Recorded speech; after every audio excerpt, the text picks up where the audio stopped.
जब आप जोर जोर से रोए, तुरंत रोने से माँ समझ गई कि इस बच्चे को कुछ देना है। जब आप जन्म दी हुई माँ के सामने जाते हो, रोते हो जोर जोर से, माँ माँ माँ, माँ समझ जाती है कि इसको दूध दीजिए। भगवान के सामने जो पुकारता है, भगवान उसका भी रोना बंद करके उसको जो इच्छा है वो वस्तु प्रदान कर देते हैं। क्योंकि जब भी आर्द्र पुकार किया जाता है, छोटे बच्चे थे तभी भगवान ने पिछले जन्म का आपका पूरा ज्ञान को उस रुदन के माध्यम से प्रकट किया। भगवान ने बचपन में ही आपको समझा दिया कि जब जब तू कहीं जाएगा ध्यान रखना, माँ के सामने रोएगा दूध मिलेगा, मेरे सामने रोएगा कृपा मिलेगी, तुझे बहुत बड़ी कृपा होने वाली है। और यहाँ बैठ के हवा खाते रहोगे, ऐसे बैठ के हाँ बैठ गए, बैठने से क्या होगा? होटल में जाके बैठ जाओगे तो होटल में बैठने से पेट भरेगा कि कौवा उठा के मुंह में डालना पड़ेगा? हाँ, हर जगह उस जगह के हिसाब से प्रयत्न करना पड़ेगा। अब यहाँ आए हो तो पुकारो मन से, जोर से चिल्लाने की, क्योंकि माँ तो आप जैसी स्थूल शरीर वाली है। क्या शरीर वाली? स्थूल शरीर वाले को स्थूल शरीर वाला व्यक्ति चिल्ला चिल्ला के बुलाता, क्योंकि वो इंद्रियों से ही समझ सकते हैं। ये तो सूक्ष्म शक्तियाँ हैं। आप क्या करते हो, कहाँ से आए हो, मन में कितनी गंदगी है, मन में कितनी भक्ति है, मन में कितना स्वार्थ है, मन में कितना प्रभु के प्रति श्रद्धा है, सब कुछ वो जानते हैं। उनके सामने हम आए। किनके सामने? जिनके सामने कब घुसेंगे अपने घर से वो भी उनको पता है कि ये कब घुसने वाले हैं, कब यहाँ पहुँचने वाले हैं, कब मेरे इस कुटीर में आएंगे, कब सामने बैठेंगे। यहीं बैठे बैठे ही शरीर को पूरी तरह से इस जगह में स्थापित करके मन कहाँ भटक रहा है, उस मन को इस प्रभु के चरण में लगा के दे दे थोड़ा साथ बाबा तेरा क्या जाएगा। क्या बोलना पड़ता है?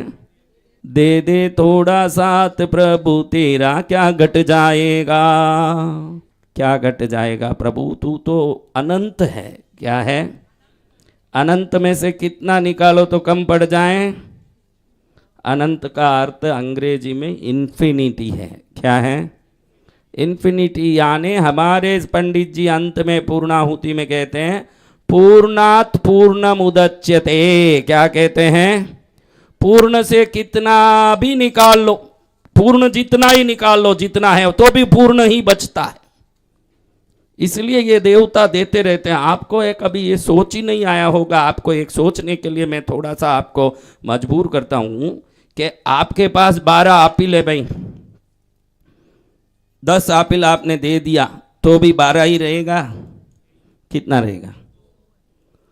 तो कभी सोचा आपने कि पद्मावती लाखों लोग इस तीर्थ में आके दर्शन करते हैं, किसी को पुत्र दिया, किसी को धन दिया, किसी को आरोग्य दिया, किसी को सुख दिया। आज तक मैंने देखा है कि कृष्णगिरी तीर्थ में, मैं भी कई समय से देख रहा हूं, एक आदमी खाली नहीं गया। ऐसा तीर्थ तो मैंने वर्ल्ड में कहीं नहीं देखा कि जहां आया न खाली नहीं गया हो। कहीं तो खाली गया होगा, यहां कोई खाली नहीं जाता। अब आपको बताता हूं कि ये जगह में आके आपने बहुत लिया। कभी सोचा क्या कि ये पद्मावती 12 आपिल में से 10 दे देती है तो 2 ही रहेगा, अगले दिन उसमें 10 कैसे देगी? कभी आपने सोचा नहीं?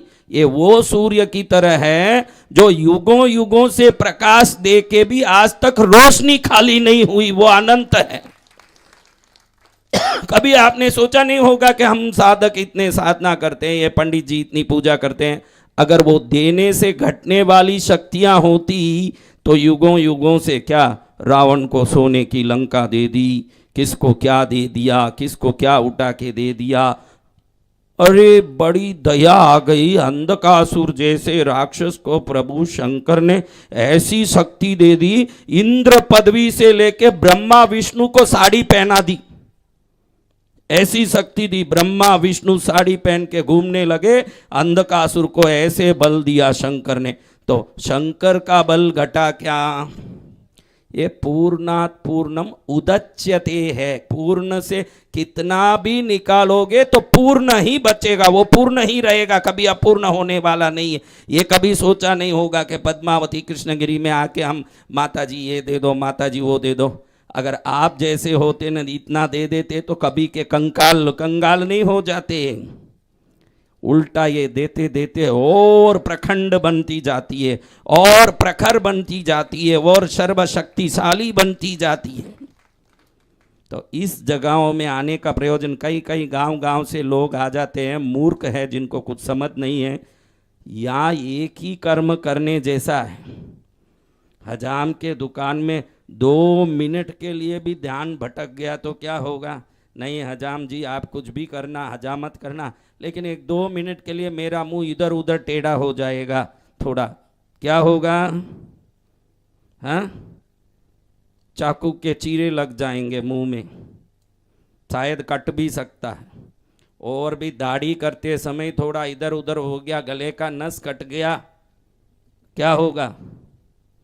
गले का नस कट गया। बंसीलाल जी कोई बैठा था हजाम के दुकान, बोले 2 मिनट मेरे दिमाग भटक गई, गले का नस कटक गया। हाँ, अगले दिन शोक मिलन का पत्र छापना पड़ा। समझा? तो 2 मिनट के लिए हजाम के दुकान में भी मन भटकाने के लिए जरूर नुकसान है। तो प्रभु के शरण में तो एक क्षण भी जिसका मन नहीं भटकता है उसका सब कुछ सिद्ध। उसको क्या नहीं मिलता है संसार में। और कहीं भटका हो, मैं तो बोलता हूं कि पूरी दुनिया में भटक ले बेटा, जो कृष्णगिरी में मिलेगा ब्रह्मांड में कहाँ मिलने का है? कौन सा ब्रह्मांड है जो कृष्णगिरी से भारी है? इस क्षेत्र में समस्त देवता प्रसन्न होकर घूमते हैं। यहाँ वर्षों तक आराधना होती है, साधना यज्ञ पूजा, और इस पूजा से प्रसन्न देवता यहाँ विद्यमान होके कहते हैं दूसरी जगह में लाख बार मांगे तो जो हम लोग देते हैं, कृष्णगिरी में 1 बार मांगे तो हम लोग वो चीज दे देते हैं। कितनी बार? और दूसरी जगह तो जाओ लाखों बार चिल्लाओ, जाओ चिल्लाओ, लाखों बार जाके चिल्लाओ, जोर जोर से चिल्लाओ, दे दो मैया दे दो, भूखा प्यासा आया हूँ। यहाँ माँ बोलती है 1 बार मेरे सामने जो आ गया उसने मेरे सामने कंकर मांगा तो मैंने हीरा दे दिया उसको। उसने मेरे सामने गाय मांगी तो मैंने कामधेनु दे दिया उसको। मेरे सामने उसने बोला मेरे घर के सामने रोपने के लिए एक छोटा सा पौधा दे दे माता, उस पौधा को रोप के उसकी छाया में रहूंगा। वो पौधा मांगा तो उसको मैंने कल्प वृक्ष दे दिया है। मांगने की आदत हमारी जाति नहीं है और देने की आदत पद्मावती की जाति नहीं है, ध्यान रखना। ऐसे देती है पद्मावती माँ। उसके सामने जो सच्ची भक्ति से मांग लिया, इधर से बाहर निकलने की भी जरूरत नहीं, इधर ही फोन आएगा रास्ते में। अरे किसका फोन आ रहा है? हवन कुंड में कैसे उठाऊं फोन? थोड़ा उधर बाहर करके फोन करें।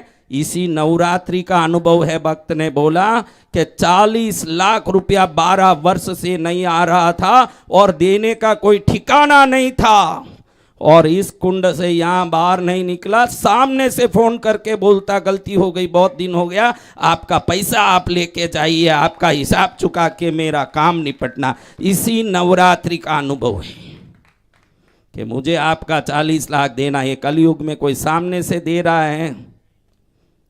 दे दो मोर को दे दो करो तो मोर पंखी देने लगती है कलयुग में। हाँ भाई ले लो, मेरा पंखी ले लो, जिस जिसको लेना। अभी सब ये कलयुग है। पंख को क्या करना पड़ता है? हाँ, पंख को ऐसे जबरदस्ती खींचो, पंख आए।